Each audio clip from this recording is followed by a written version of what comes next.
welcome back into ASEAN Interview. Now we have a very interesting segment to share with you on this show. ไปดูกันเลยค่ะ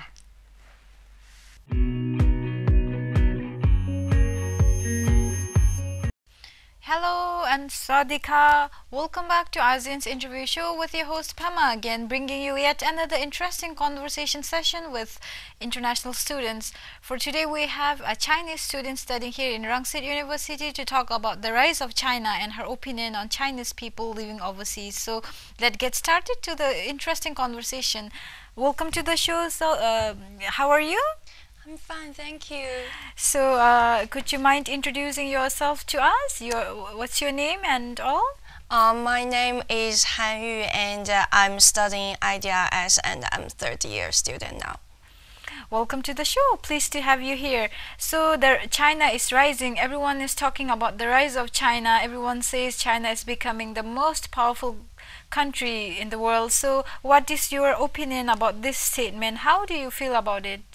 Actually, China now as a second biggest economic group in the world. I'm not surprised as a fact because like China is a big country, we have big population and a big industry. So I think the rise of China will be like everyone will talk about it, and I think China will be one of the superpower countries in maybe in 10 or 20 years. Yeah, that's for sure. So wow, you agree that China is definitely going to be the superpower of the world. Yeah, wow, yeah, impressive. Yes. And then on this note, like you say, economic is rising. So how about the Chinese culture? Do you feel there's any impact on Chinese culture as the economic rise, so like living standards rise, and there's impact on people's attitude and then on the culture? How do you feel? Yeah, actually, I think the economy rise kind of impact our culture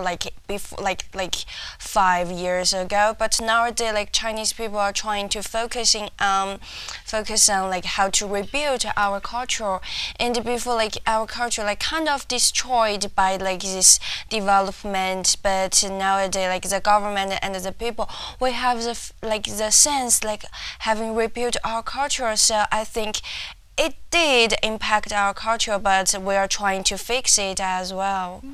Okay, I see. So China is aware of the impact of economical growth on the culture. Yes. I see. So now speaking of the culture and the effort of Chinese to protect their culture and preserve it. So on this note, I also like to know your opinion about the overseas Chinese. There are so many overseas Chinese staying here, like in most of the countries. So how do you feel about this Chinese? I think you can divide them in two parts. One is like for tourism, like they just travel around, and the other part is living abroad. So, but for the tourist part, I found like most of them like still behave like kind of impolite in like most situations, but for overseas, like we're studying and living abroad, we were pretty hardworking. I would love to say that. Yes. I see.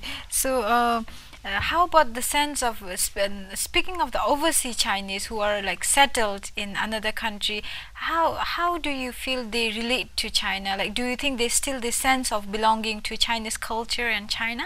Yeah, I think most of us do. Like, we still feel like, yeah, we are from mainland China, and like when it comes to Chinese special days, we would miss our family and stuff. So I think most Chinese people living overseas still think, yeah, we are Chinese and we have Chinese blood in ourselves. Wow, that's a beautiful thing, like connecting to your roots.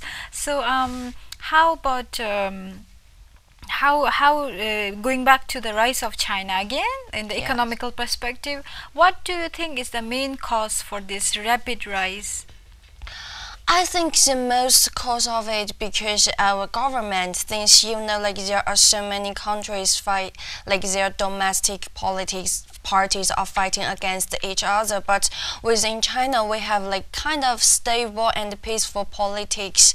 So that's why we only have one government and one party, and that's how like our people can unite together to develop the economics. So I think the most important thing, like for developing economies, like like we have to stay together and we have to believe in our government. That's how we develop so rapidly. Yes. Wow. So you mean to say unity is a powerful asset. So yeah. Yes. Very impressive.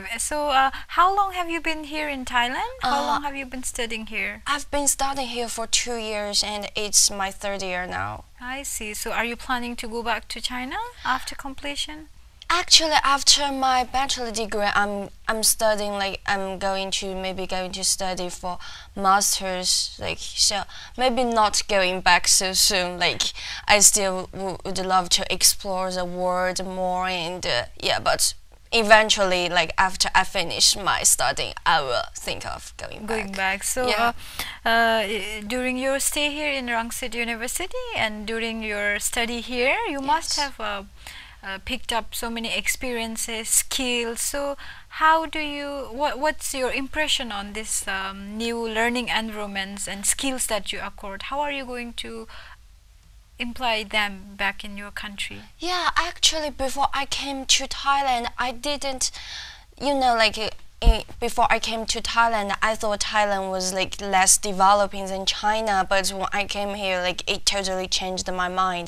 I found Thailand like really impressive, and people here are friendly, and it's really like I would love to say Bangkok is more international than my hometown city. So I think I have to I've already got into like so many international ideas, and which never occurred in my city. So I think when I'm going back to my city, I will bring back these international ideas, these modern ideas to develop, not develop, maybe to help people around me to build like more interesting idea or something like that. Wow. So so if I am to ask you about the most impressive skills and experience that you picked up from Thailand, so could I tell that it's international experience? How do you? Yeah, like I just studied and I didn't pick up like any skills, but maybe for my English skill, like I would love to say I've improved my English, have improved a lot. So maybe in the future, like I can use it as a skill, but yeah, we will see. I see. So any further aspirations or any more comments you want to offer? Like for what? For any from the growth and from the cultural perspective, based upon your stay here.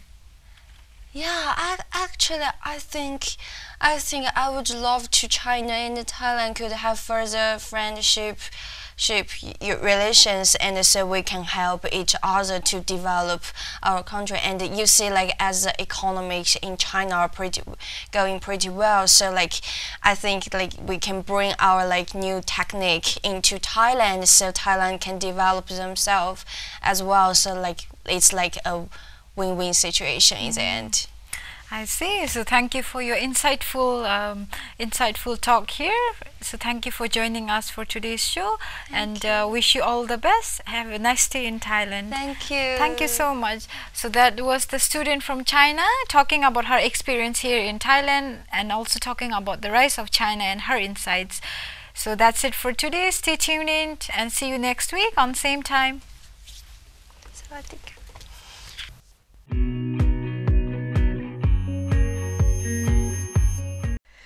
And that was ASEAN Interview for you this week. And with that, we wrap up ASEAN Challenge. Thanks for tuning in this week. We'll see you again very soon and next week. For now, สวัสดีค่ะ สวัสดีค่ะ